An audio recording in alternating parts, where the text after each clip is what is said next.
அனைவருக்கும் வணக்கம். நம்ம இன்னைக்கு பார்க்க போகிறது ஜூன் 9-10 ஆகிய 2 தினங்களின் நடப்பு நிகழ்வுகளை இந்த பகுதியில் பார்ப்போம். ஃபர்ஸ்ட் ஒன், பவ்யா இணையதளத்தை எந்த அமைச்சகம் அறிமுகப்படுத்தியது? பவ்யா இணையதளத்தை எந்த அமைச்சகம் அறிமுகப்படுத்தியது? வர்த்தக மற்றும் தொழில் அந்த அமைச்சகம் தான் பவ்யா இணையதளத்தை அறிமுகப்படுத்தியது. செகண்ட் ஒன், வாக்குச்சீட்டு பற்றாக்குறையை தொடர்ந்து எந்த நாடு தேர்தல் நடைமுறையில் சீர்திருத்தம் செய்ய உள்ளது?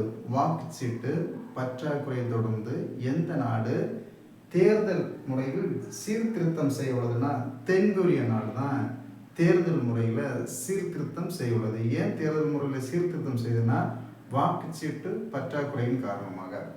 தேர்ட் ஒன், சர்வதேச ஆவண காப்பக தினம் கடைபிடிக்கப்படும் நாள் ஜூன் 9. சர்வதேச ஆவண காப்பக தினம் கடைபிடிக்கப்படும் நாள் ஜூன் 9. ஃபோர்த் ஒன், உலக அங்கீகார தினம் ஜூன் 9. உலக அங்கீகார தினம் அனுசரிக்கப்படும் நாள் ஜூன் 9. ரிப்பீட் பண்ணுவோம். ஃபர்ஸ்ட் ஒன், பவ்யா இணையதளத்தை எந்த அமைச்சர் அறிமுகப்படுத்தியது? வர்த்தகம் மற்றும் தொழில். செகண்ட் ஒன், வாக்குச்சீட்டு பற்றாக்குறையை தொடர்ந்து எந்த நாடு தேர்தல் நடைமுறையில் சீர்திருத்தம் செய்ய உள்ளது? தென்கொரியா. தேர்ட் ஒன், சர்வதேச ஆவண காப்பு தினம் கடைபிடிக்கப்பட்ட நாள் ஜூன் 9. ஃபோர்த் ஒன், உலக அங்கீகார தினம் கடைபிடிக்கப்பட்ட நாள் ஜூன் 9. ஃபிஃப்த் ஒன், துபாய்க்கு தனது முதல் லட்சிய ஏற்றுமதியை மேற்கொண்ட மாநிலம் எது? துபாய்க்கு தனது முதல் லட்சிய ஏற்றுமதியை மேற்கொண்ட மாநிலம் எது? அஸ்ஸாம் மாநிலம் தான் இந்தியாவிலிருந்து முதல் முறையாக துபாய்க்கு லட்சிய ஏற்றுமதியை செய்தது. சிக்ஸ்த் ஒன், 2026 ஐசிசி மகளிர் T20 உலகக்கோப்பை எங்கு நடைபெறுகிறது? 2026 ஐசிசி மகளிர் T20 உலகக்கோப்பை எங்கு நடைபெறுகிறது? இங்கிலாந்து நாட்டில் நடைபெறுகிறது.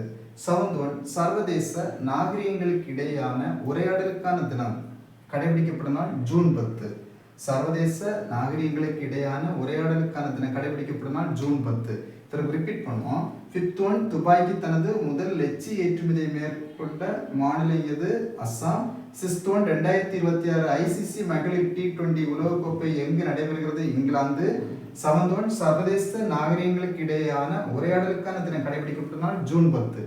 இதுபோன்று போட்டித் தேர்வுக்கு தேவையான இன்னும் நிறைய தகவலை தெரிந்து கொள்வதற்கு நம்முடைய சிசை அகாடமி யூடியூப் சேனலை சப்ஸ்கிரைப் பண்ணாதவங்க சப்ஸ்கிரைப் பண்ணுங்க. நன்றி, வணக்கம்.